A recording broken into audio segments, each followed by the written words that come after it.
ስደት በአንድ ሻንጣ ይዞ ለአንዳንዱ ውብ ጸጋ የብርሃን ዳና ከጨለማው መስመር የመውጣት ጎዳና፣ ለአንዱ ግሩም ሐሴት የተስፋ ደመና፣ ለአንዱ ከባድ ሕጸጽ ሁሉም ነገር መና፣ ከሀገሩ ወጥቶ ሰው ሀገር ልመና።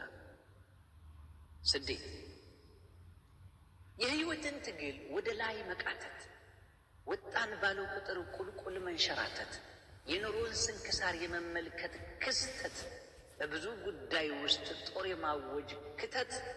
ስደት አትርፎ መመለስ ሐዘንና ንዴት፣ ታማኝ ማንነትን መለወጥ በክህደት። ለብዙዎቻችን እንደዚህ ነው ስደት። ይገርማል።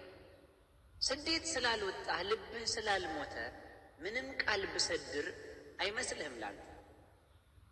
ስደት ግን ራስን ማሸነፍ ማጣትን ማድረግ ድል፣ ዳዴ የሚል ኑሮን በእግር ማስኬድ ገድል፣ ለሰዎች በመኖር ሰው የመሆን እድል። ስደት እኔ ምልህ ጠይቃት ያችን ልጅ በመቼ እንደመጣች፣ ዕድሜዋን ተስፋዋን ህልሟን ሙሉ እንዳጣች። ስደት እንዴት ነበር በልና ጠይቃት፣ ብዙ ትልሃለች ቃላት የማይበቃት። ስደት እንደዚህ። አንተ ግን ይታየናል እንጂ አይያዝ እንደጉ። ስደተኛው ሁሉ ሥራ ባይዘነጉም ለምን እንደው እንጃ ለውጥን አይፈልጉም ትለናለህ አይደል? እንዲህ ከመሰለ ተወን አታልጉምጉም። አታውቀውም አንተ የስደትን ትርጉም። ተው አታልጉምጉም።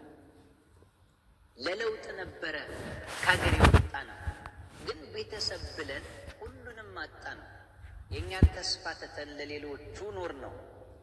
አየህ ስደት ማለት ክር ሆኖ መንደድ፣ ሻማ ሆኖ መቅለጥ፣ ትንሽ ሆኖ መጓዝ፣ ምርኩዝ ይዞ ማምለጥ፣ አፈርትቶ መጥቶ የሰው ድንጋይ መፍለጥ። ስደት እንደዚህ ነው። ገባ? የኔ የሚሏትን ውብ ጅንበር ፍለጋ በላብ በደም በዕድሜ የሚከፈል ዋጋ፣ ያውም እየገቡ ከስንቶች መንጋጋ። ስደትን መጋፈጥ አለው ብዙ አደጋ። ስደት ያው ስደት ነው ቆላ ቢሆን ደጋ። ለማንኛውም ግን የት ሄደ ቢሏችሁ ተራምዷል በሏቸው ወደ ረጅም ጉዞ፣ በብዙ ትዝታ ውስጡ እየተናጠ አዝኖና ተክዞ፣ ህልም ኃላፊነት ናፍቆትና ተስፋን በአንድ ሻንጣ ይዞ ተራምዷል በሏቸው። በኑረዲን ብኑ ልዓረብ። ወሰላሙ ዓለይኩም ወረሕመቱላሂ ወበረካቱ።